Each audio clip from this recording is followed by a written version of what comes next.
My brother sent me a text that shattered me in an instant. He wrote, "You embarrassed us. Never come to this house again." I sat alone in my car, parked outside his gate, holding the invitation I thought meant I was finally welcome. My heart pounded against the steering wheel as I stared at the cold, closed gate. 2 days later, my phone rang, and I heard a voice I never expected. His commander said, "This is an order, report immediately."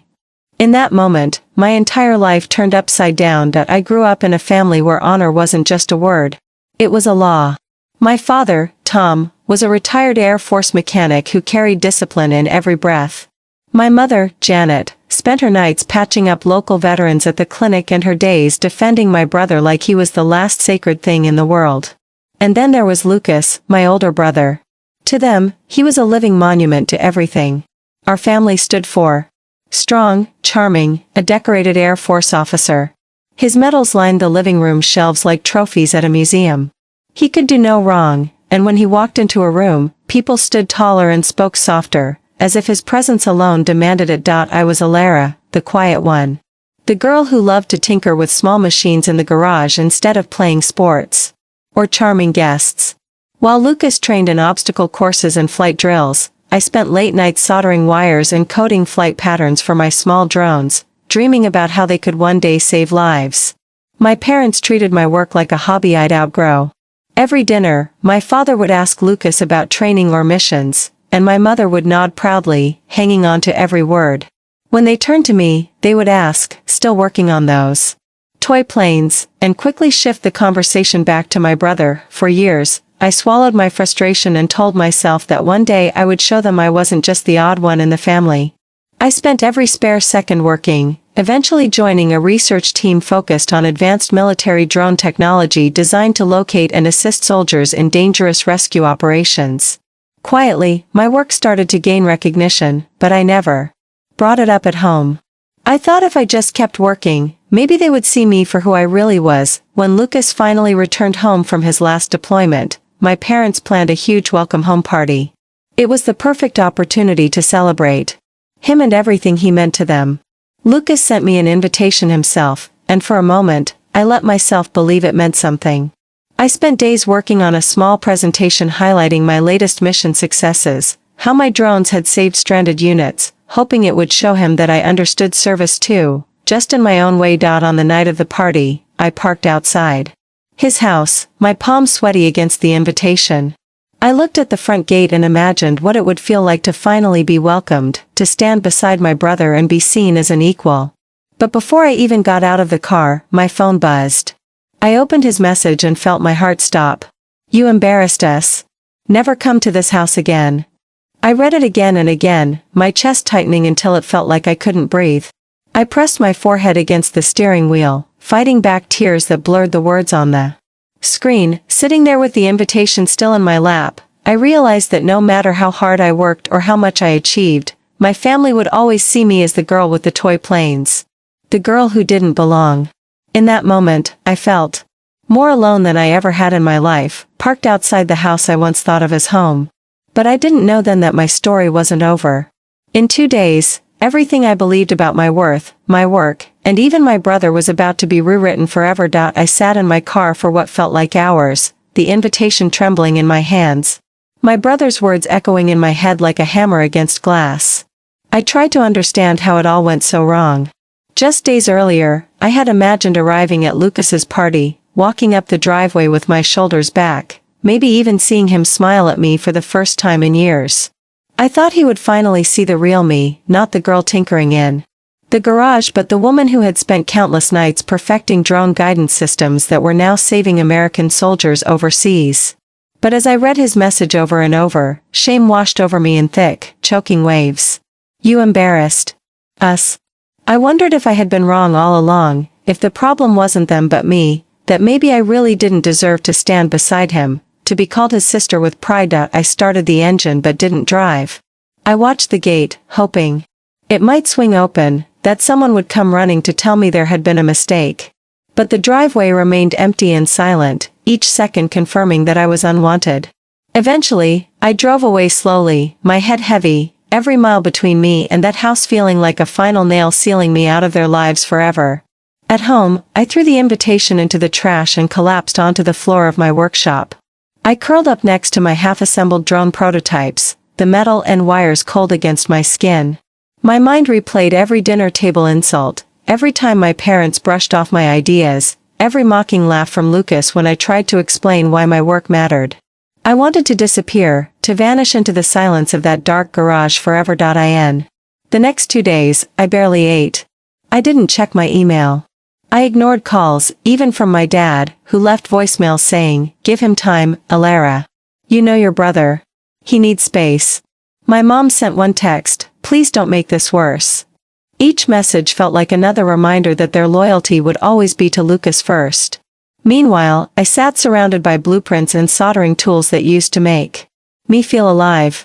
Now they look like evidence of my failure to fit into the family that had been my entire world. I started questioning every choice I had made. Why hadn't I just stayed quiet, kept my head down, let Lucas have his moment without trying to prove myself? Maybe I was selfish for wanting to be seen. I opened my laptop once, staring at a half-finished proposal for a new rescue drone prototype. I hovered my finger over the delete key, wondering if I should just walk away from all of it.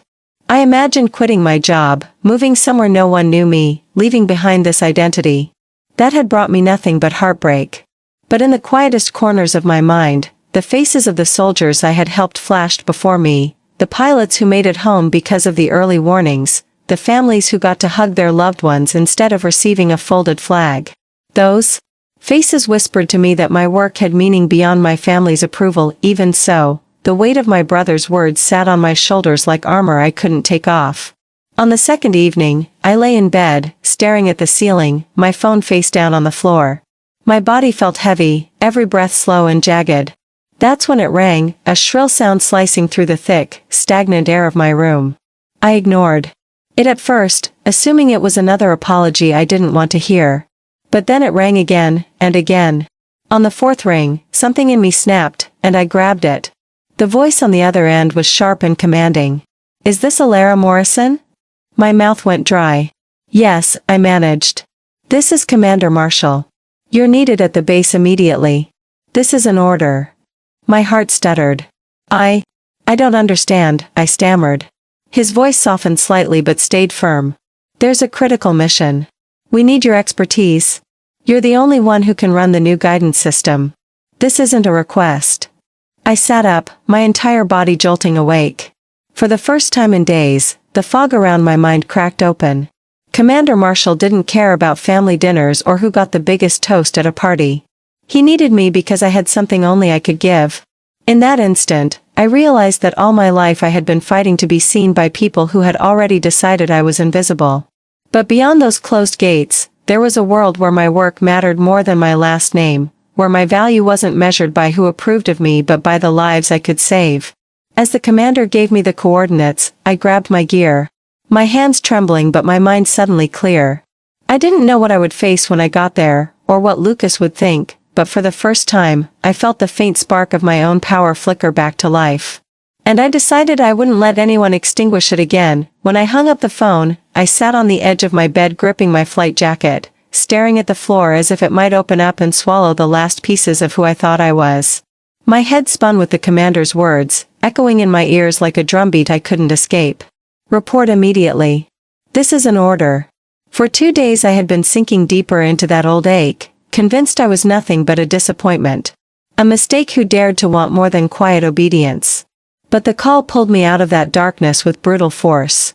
I stood up so quickly I almost lost my balance, my legs unsteady from days of barely moving, barely eating.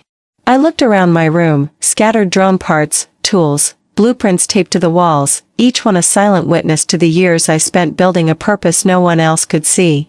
I reached for my equipment cases, my fingers trembling as I checked each battery pack, each rotor blade, each flight module. My eyes stung, but I didn't wipe the tears that slipped down. They weren't tears of shame this time. They were tears of defiance, of something raw and electric breaking free inside me. I zipped up my jacket, grabbed my keys, and ran down the hall to my garage.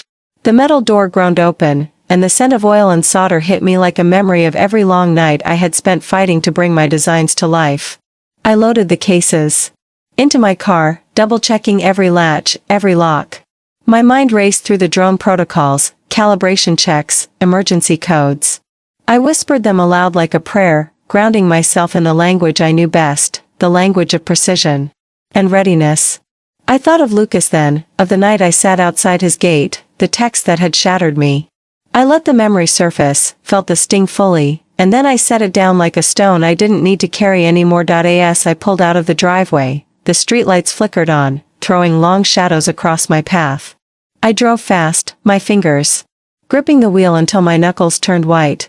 The roads were nearly empty, giving me space to breathe, to think, to remember who I was before their doubts seeped into my bones. I arrived at the base checkpoint and rolled down my window. The guard eyed me carefully before stepping back to salute. "Ma'am, Commander Marshall is expecting you. You can drive straight through." Hearing that respect in his voice, that simple acknowledgement, hit me harder than I expected. It felt like the first light on the horizon after a long, endless night. I parked near the hangar and stepped out into the sharp night air. Commander Marshall stood waiting, clipboard in hand, his expression hard but relieved. "Alara," he called as I approached, "we're running out of time. We have a stranded recon team pinned down near the mountains. We can't risk an extraction without eyes. Your drone system is the only tech we have that can guide them out safely before sunrise." My heart pounded so violently I felt it in my throat. I nodded sharply and said, "I'm ready." He studied me for a moment, his gaze steady, searching. "I knew you would be," he said. Those 4 words filled me with a heat that spread through my chest like wildfire. I ran to the staging area, setting up my equipment under harsh floodlights. My hands flew across the controls, each movement automatic but precise. Technicians gathered behind me, watching as I calibrated the drones, checked signal relays, adjusted mapping overlays. The radio crackled with urgent voices, coordinates, static-laced updates from the trap team. For the first time in days, I felt my mind snap into perfect focus. There was no space for my brother's words, no room for my family's doubts. There was only the mission, the lives depending on me, the exacting rhythm of the work I loved. Just as I launched the first drone into the sky, I heard a commotion near the entrance. I glanced up and saw Lucas, still in uniform, storming toward me. His eyes were wide, his face pale. He shouted my name, but I turned back to my console. The drone feed lit up in front of me, glowing outlines of rough mountain terrain flickering across the screens. The team's faint heat signatures came into view, and I called their positions into the headset. My voice was steady, commanding. Lucas stopped a few feet away, breathless and stunned. I didn't look at him. In that moment, he wasn't my brother who had banished me from his life. He was just another soldier on the ground, one of many depending on me to do my job. As the drones guided the team forward, step by careful step, I felt a surge of power rise through me, a deep, unshakable knowing that I belonged right here. In this moment, in this purpose. I realized then that no one could exile me from my own calling. No one could define my worth but me. And for the first time, I didn't just believe it. I knew it in my bones. The moment my drones locked onto the stranded team's signal, everything else fell away. My fingers danced across the controls as I guided the lead drone deeper into the jagged mountain range, its cameras scanning every narrow path and drop-off with relentless precision. I heard the soldiers' shaky breathing through the open comms line, felt their fear pulsing like a live wire straight into my chest. Each small movement of my joystick carried the weight of their lives, and for the first time in days, I felt completely alive. Commander Marshall's voice broke through the static, calling out updates, his tone sharp but grounded in trust. I responded without hesitation, feeding coordinates and route changes, my mind moving faster than I thought possible. The monitors glowed in front of me, a shifting map of heat signatures, rough cliff edges, and snaking trails. I was so focused I barely noticed Lucas standing frozen just beyond the console, his face pale and tight, watching me in stunned silence. At one point, a sudden landslide blocked the team's original escape path, rocks crashing down in a thunderous roar that vibrated even through the base floor. The team's panicked shouts flooded the channel. My breath caught for a split second, then I pushed forward, overriding automatic protocols, commanding the drone to scan a new route in real time. I heard Lucas gasp behind me, his disbelief sharp in the air, but I ignored him. I adjusted the thermal overlays, finding a narrow ledge that led to a small clearing where a helicopter could safely hover. My fingers flew across the keys, plotting waypoints, recalculating every slope and drop point. One of the soldiers started crying, his voice cracking, "We're not gonna make it." I leaned in toward the mic, my voice low but unwavering. "Listen to me. You will make it. Follow my lead exactly. I've got you." My own words surprised me. I had never spoken with such absolute certainty, not even to myself. Slowly, their voices steadied, the shaky breaths turning into measured steps. I called out turns and pauses, inch by inch, my heart pounding like a war drum.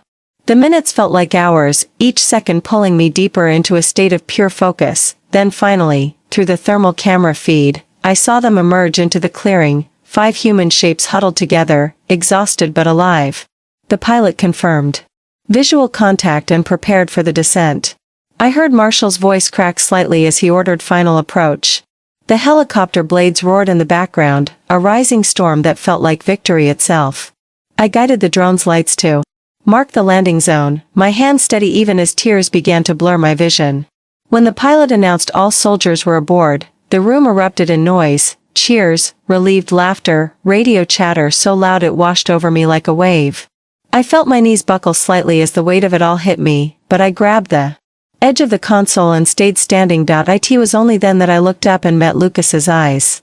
He stood a few feet away, helmet in hand, sweat glistening on his forehead, eyes wide and glassy.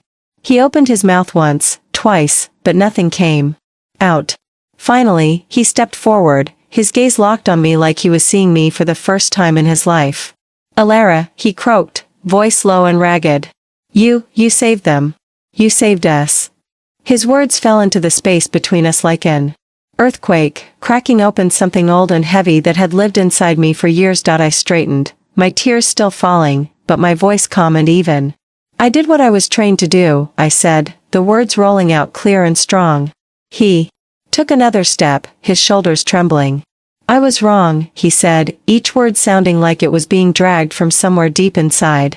"I thought you were trying to take my place, to show me up. I didn't see what you really are." I watched him, my heartbeat slowing, my hands finally dropping to my sides. In that moment, I realized I didn't need his apology, his praise, or his permission to stand where I stood. I had already proven it to myself and to everyone who mattered. He reached out as if to touch my arm, then pulled his hand back, looking down at the floor. A long, heavy silence settled between us. I breathed it in, letting it wash over me without letting it define me. Commander Marshall stepped forward, breaking the tension with a firm pat on my shoulder. "Outstanding work," he said. "You didn't just execute a mission tonight. You saved lives and set a new standard." His words carried a weight that felt more real than any medal or handshake I'd ever imagined. In that instant, standing there under the harsh floodlights, surrounded by echoes of my own breath and the fading roar of helicopter blades, I felt my entire identity shift. I wasn't just the quiet sister anymore or the girl with toy planes in the garage. I was the one who showed up, the one who delivered when it mattered most. And nothing, not even my brother's words, could take that from me ever again. When the adrenaline finally faded and my hands stopped shaking, I stepped out of the hangar into the cool night air, feeling every muscle in my body start to ache all at once. The sky above me looked impossibly wide and sharp, each star burning like a small, stubborn light against the dark. I stood there for a moment, closing my eyes, breathing in the quiet that followed the chaos. Inside, I could hear the bass coming back to life, the low hum of voices, boots on the concrete, the metallic clink of gear being stowed away. Someone handed me a water bottle, and I drank it slowly, feeling each swallow anchor me back into my body. I looked down at my reflection in the bottle's rippled surface and saw a woman I barely recognized, strong, exhausted, and finally whole. A few minutes later, Lucas came outside. He didn't wear his usual easy grin or confident swagger. Instead, he looked like a man carrying something heavy and finally ready to put it down. He stood in front of me, shifting his weight from foot to foot, his helmet dangling uselessly in one hand. For a long time, he didn't speak. Finally, he looked up at me, his voice hoarse. "I don't even know how to say it," he started. "I thought you were trying to steal my light. I thought you were a threat, not a teammate." His eyes glistened under the floodlights, and he struggled to find the right words, his breath coming out in short bursts like he was afraid of breaking. "I was so wrong," he whispered. "I see it now. You didn't embarrass us. You carried us." I listened without interrupting, each word falling into a place inside me that used to be an open wound. I realized in that moment that forgiveness wasn't a gift I owed him, but a release I owed myself. I took a slow breath and nodded. "I didn't need you to see me," I said, my voice low but certain. "I just needed to see myself." His shoulders sagged, and he looked at the ground like a boy caught in a lie. He started to reach for me, but hesitated. I stepped forward and hugged him, not out of obligation but because I felt free enough to choose it. His arms tightened around me, and I felt his body shake with a silent sob. When we pulled apart, there was no grand apology, no dramatic reunion. Just an unspoken understanding that we had both finally let go of something toxic and old. Later, my parents called. My dad's voice trembled when he said, "I saw the footage. You saved them. You saved him." There was pride in his words, but also regret that weighed down every syllable. My mom cried into the phone, trying to piece together words that could stitch shut years of dismissal. I listened, holding the phone against my ear, feeling a strange, bittersweet warmth bloom in my chest. I didn't need their praise anymore. I had built something bigger inside me, a foundation stronger than any applause they could offer. In the weeks that followed, news of the rescue spread through the base and beyond. Articles highlighted the mission, describing how my drones had saved lives under impossible conditions. Requests for interviews flooded in, but I turned most of them down. I didn't want to become a headline or a temporary symbol. I wanted to work, to keep building, to keep saving lives in the quiet, steady way that had always been mine. I returned to my workshop and found it exactly as I had left it, scattered tools, half-assembled prototypes, walls full of sketches and notes. But it didn't feel like a prison anymore. It felt like a sanctuary, a testament to every hour I had spent carving out a place for myself.